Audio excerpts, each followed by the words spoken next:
So you were at this competition for about a week. Tell us how it was to be there. At this moment, it still feels pretty surreal. It's been now a week, and I tell people that it kind of feels, maybe this is what Olympians feel like. I think my body's just as exhausted as somebody that's traveling, but it's really exciting. I was there 2 years ago as well, and so it's been pretty much and I had applied 2 years before that even, so this has been at least 6 years in the making for this specific competition. Tyler Watrick and I, we looked at a lot of repertoire and picked things that we liked. And then after we apply and were accepted, it was a process for a week. We got our number, we went to the competition, drew our number. We were the third duo of the very first day, so right away we were singing, and we did 3 songs the first round. All we got to choose by ourselves. The second round we did 5. They told us what 3 we were supposed to do right away, and then we had the night to prepare for the second round. Then the final round was 6 songs that we got to choose all by ourselves. But it's a lot of memorization, and I'm not fluent in German. So it was as much Duolingo as I could possibly get in, and then just pay attention to what's going on. But I learned a lot, and it was a lot of work, but it was all fun. It was all great. So the jury that you were listening to your performances, that was quite a jury. Thomas Gostoff, the artistic director of this competition, he led when we were told who made the finals or who made the semifinals, he always started with, don't be sad if you don't hear your name called, because this is your opportunity to get better. And I think that's what really kept me going after 2 years ago, not placing, and not being too sad about it, but knowing that I had one more chance to do this before I aged out. And so not only is their jury is like talented as all get out, it's crazy, but they're so sincere about this art form. Partly why I went to Germany to do this competition was to experience another audience for Lieder. And it's incredible because it's their music, it's their words. They have these poems memorized from when they were young. Their ancestors probably drank at a pub with Schiller and Heine, and Schumann maybe. So it's incredible to watch them watch you, and they're not looking at a translation.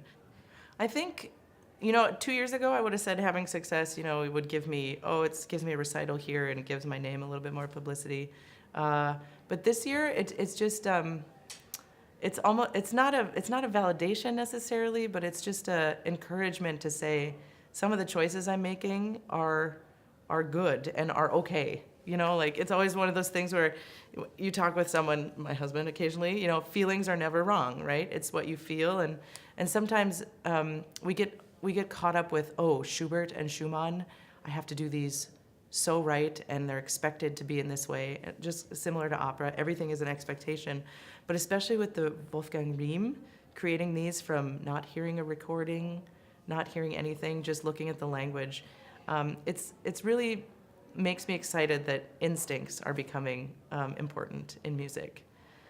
I think that's what it means a lot for me now, is trusting more instincts in music making.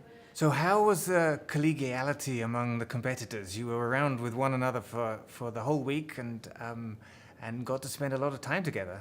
We encouraged each other quite a bit. I had known the winner's name, Samuel Hasselhorn. I had known him from Wigmore's Hall competition, and he's won so many awards. And so I was a little nervous to meet him because I was a little starstruck. But it was so fun, and we're all cheering for each other, and we kind of shared our tricks, and we shared some gossip about, some other people that weren't at the competition, but that we know, and it's just like, oh wow, you got that gig, and it's really fun. It becomes a small world when it comes to art song. I really think there's a few of us who are all in with art song, and it's nice because we run into each other all the time.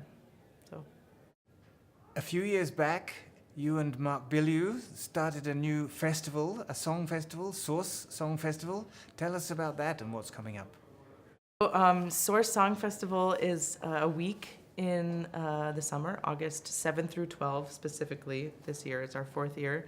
And it's where we celebrate art song and where we invite 8 student duos, piano and vocalist, to study with master teachers throughout the world, Francois Leroux, Julius Drake this year from London, and they study the art song and they hear art song. They hear world-class, world stage performances of art song, and they're immersed in it for an entire week. And it's important to us to do it in Minneapolis and St. Paul, just because it's an epicenter of where American art song has started and grown, and with Libby Larson and Dominic Argento. We also invite sometimes 10, kind of depends, composers of art song.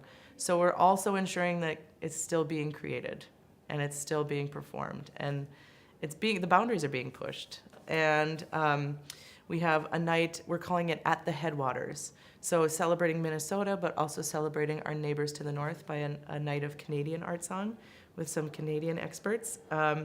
A French recital all about water. And then Julius Drake is performing with Evan Leroy Johnson, Die Schöne Müllerin. So it's a water theme for all those lakes in Minnesota.